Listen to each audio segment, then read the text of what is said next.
Olá, galerinha da EJA, como estão vocês? Professora Eva Vilma, mais uma aulinha aqui com vocês de português.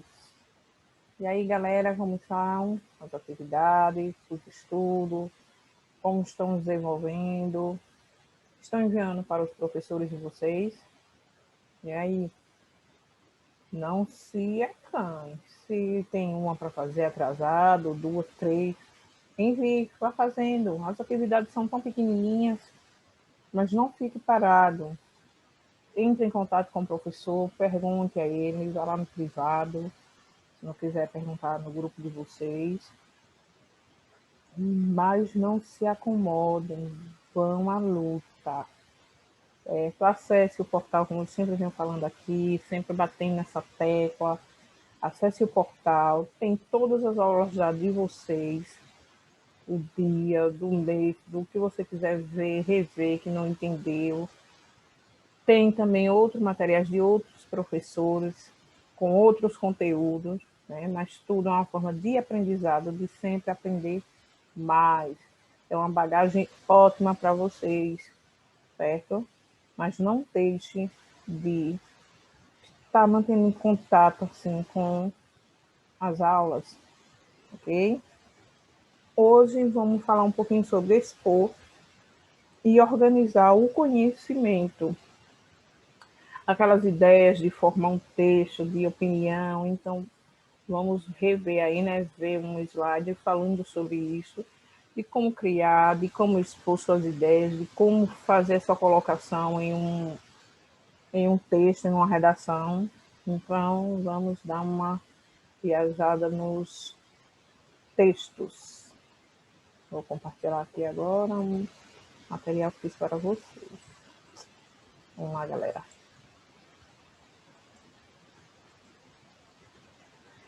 Nossa papelzinho de parede, eixo de educação de jovens e adultos. Expor e organizar conhecimentos. Vamos lá, galera. Texto expositivo e algumas formas de organizar a informação. Vamos saber o que texto expositivo é esse, como organizar, né? Ser um bom leitor não é apenas ler histórias contadas em tempos distantes. Ser um bom leitor é saber ler também textos expositivos, pois eles fazem parte do nosso dia a dia e circulam pelos diversos meios de comunicação, trazendo informações importantes para ampliar nosso conhecimento. Então, não basta só ler, né? Tem que ter os argumentos também. Texto expositivo. O que é que contém? O que é que vem em um texto expositivo? Para a gente saber assim bem melhor. Texto que se caracteriza pela exposição, transmissão e construção de saberes. Temos aqui agora a intenção desse texto, é o quê? Divulgar conhecimentos, dar explicações e transmitir saberes. Um texto expositivo. E como seria essa linguagem desse texto? Essa maneira, né, de a gente ler e tá assim, a linguagem tem que ser clara, direta, apresentar dados e informações objetivas, recorrer à citação de autoridade. E construção, tem que ter também nesse texto. Organização em parágrafos, emprego de ideias, chaves, uso de elementos de coesão. Então, tem que ter, né, aquela união, aquela junção dos textos, tem que ter ser coerente, tem um sentido. Temos contato com textos expositivos toda vez que lemos livros didáticos, verbetes de dicionários e enciclopédia, textos científicos e etc. Para conhecer ou estudar o conteúdo das diferentes áreas do saber. algumas formas de organizar os dados e as informações dos textos, dispositivo, facilita o estudo e a apropriação do conhecimento. É o caso dos resumos e dos esquemas, feito para facilitar a compreensão de alguns assuntos. Onde é que você vai encontrar, né? Verbetes, dicionário, livros e texto científico, que às vezes vem em revistas, em jornais também, de certa forma, falando sobre como está agora, né? Sobre a vacinação, sobre a vacina que estão desenvolvendo sobre do Covid. Então, tem também essas áreas que vêm esses textos. O esquema. Uma das formas de nossos apropriamentos das informações de um texto é organizá-lo em esquema. O esquema é um modo de organização de texto que permite visualizar com mais clareza as relações entre os seus elementos, pondo em destaque os dados mais importantes. O esquema é o esqueleto do texto. Para construir um esquema, é importante escolher palavras ou expressões-chave, isto é, as que indicam os dados principais. No resumo, com base no esquema que construímos, podemos produzir um resumo, ou seja, um texto com orações e períodos que contém apenas informações mais importantes do texto original. Viu, galera? Recursos não verbais ou colagem, como tem aqui, né? Aqui temos uma face claramente aqui de uma mulher, mas com os pensamentos do que quer. E aqui em cima o nome tem consumismo.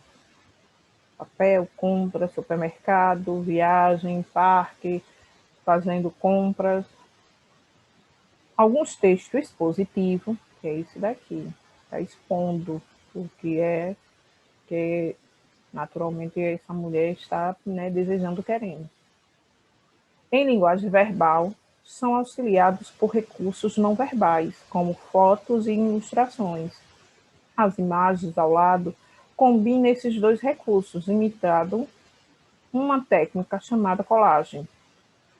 Em artes plásticas, a colagem é o emprego de recortes ou fragmentos de material impresso, suposto ou colocado ao lado a lado no suporte.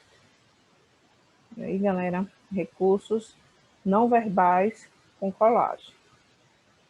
Texto de divulgação científica.